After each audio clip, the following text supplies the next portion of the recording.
Ritme Barcelona belakangan ini berjalan rapi dan terukur. Kemenangan demi kemenangan datang sebagai bagian dari rutinitas yang dijaga tanpa banyak perubahan suasana. Di Ceramica, mereka memainkan laga dengan kesadaran penuh akan situasi, mengelola waktu dan momentum seperlunya.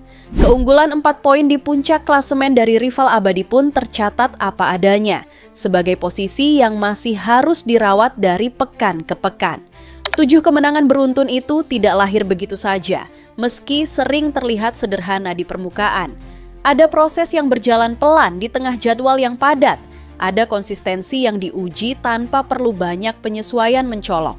Dari situ muncul rasa ingin tahu yang wajar. Satu pertanyaan yang mengendap di akhir pengamatan, bagaimana perjalanan mereka mempertahankan rekor kemenangan beruntun ini?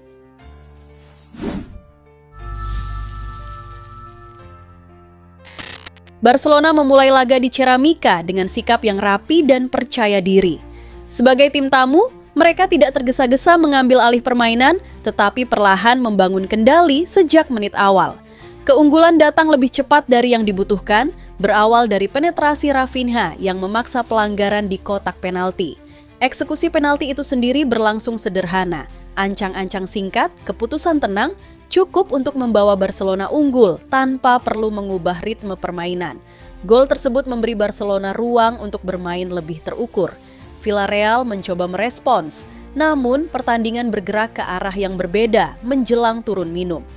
Pelanggaran keras Renato Veiga terhadap Yamal berujung kartu merah langsung, sebuah momen yang mengubah keseimbangan laga.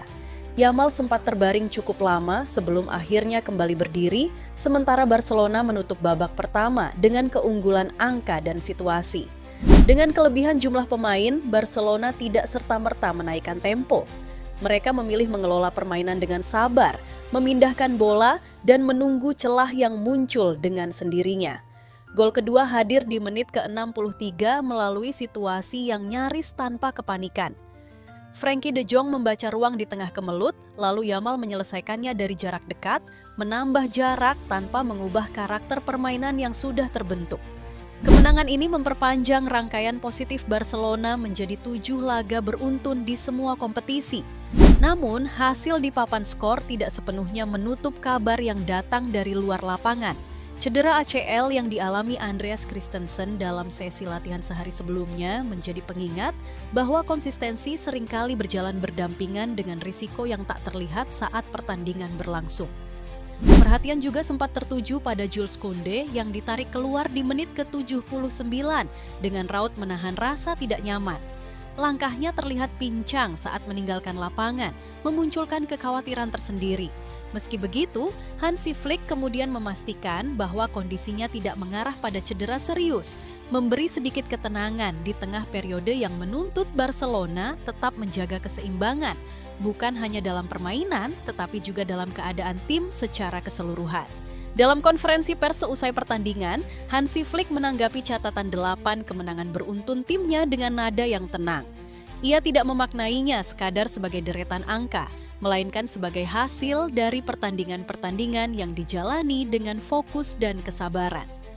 Flick mengakui bahwa menjaga laju kemenangan seperti ini tidak pernah mudah, terlebih ketika dimulai sejak momen besar seperti El Clasico. Menurut Flick, rangkaian hasil tersebut bukan datang secara kebetulan. Ia melihatnya sebagai buah dari kerja yang konsisten, baik dalam persiapan maupun saat pertandingan berlangsung. Barcelona, katanya, memiliki semua yang dibutuhkan untuk bersaing di setiap laga dan harapannya adalah menjaga alur positif itu tetap berjalan, setahap demi setahap, selama musim masih panjang.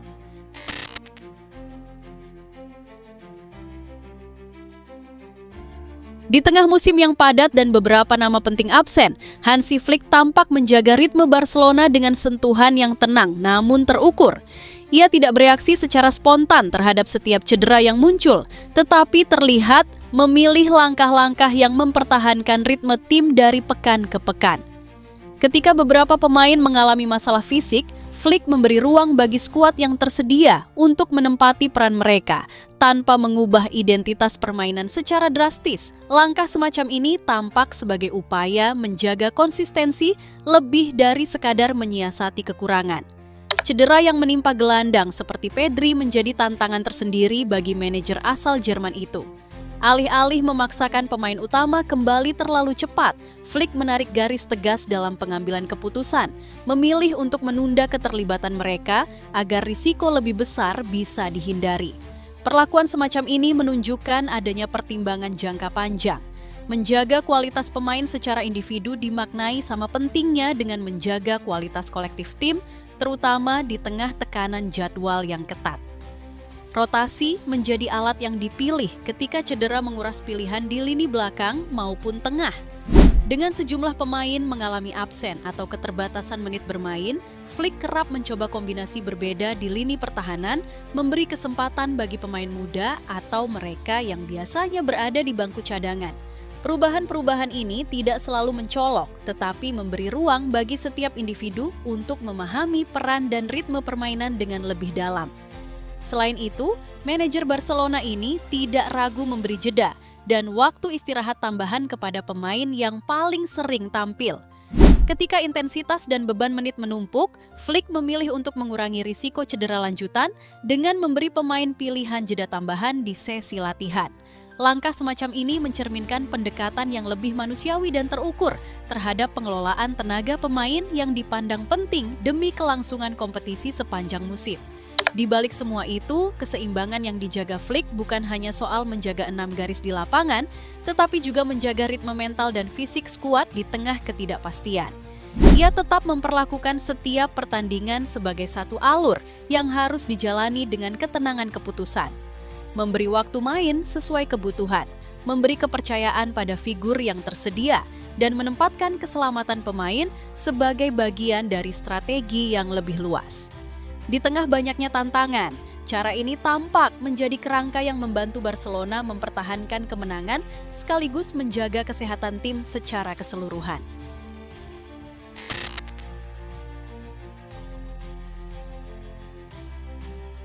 Barcelona kini menutup paruh musim pertama La Liga dengan posisi di puncak klasemen, unggul 4 poin dari Real Madrid setelah kemenangan terbaru di Villarreal.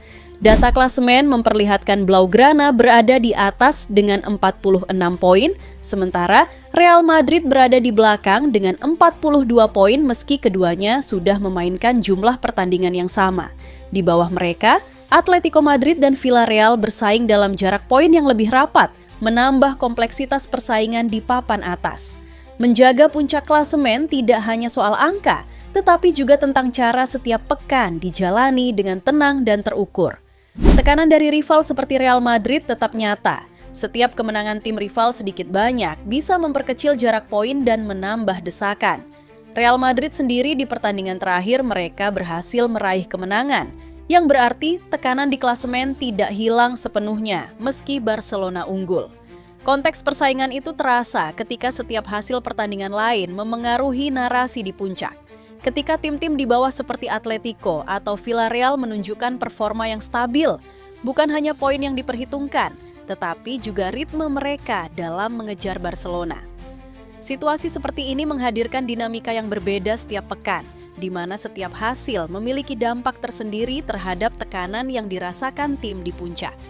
Bagi Barcelona sendiri, menjaga jarak bukan semata tentang mengumpulkan angka lebih banyak, tetapi juga bagaimana mereka mampu menjalani pertandingan dengan cara yang konsisten dan disiplin. Posisi puncak klasemen memberi interpretasi tersendiri. Ada ruang untuk mengambil napas, namun ada pula kesadaran bahwa musim masih panjang. Juara paruh musim bisa menjadi modal psikologis, tapi bukan jaminan akhir. Di tengah tekanan yang terus mengiringi papan atas, cara tim merespons hasil dan tekanan eksternal seringkali menjadi bahan pengamatan tersendiri. Ada ketenangan yang tampak di permukaan, namun juga ada tuntutan yang terus berjalan di belakang layar dari media, rival, dan penggemar. Dengan konteks itulah Barcelona melangkah ke paruh kedua musim ini membawa lebih dari sekadar angka di klasemen, sebuah tantangan yang masih menunggu untuk dijawab. Pada titik ini, perjalanan Barcelona di musim ini terlihat bukan sebagai rangkaian momen besar, melainkan akumulasi dari hal-hal kecil yang dijaga dengan konsisten. Kemenangan, posisi di klasemen, hingga cara mereka merespons cedera dan tekanan berjalan dalam satu alur yang saling terhubung. Tidak ada kesan tergesa, tidak pula kebutuhan untuk menegaskan diri secara berlebihan. Barcelona melangkah dengan kesadaran bahwa musim panjang selalu menuntut keseimbangan antara hasil, kondisi, dan ketenangan pengambilan keputusan.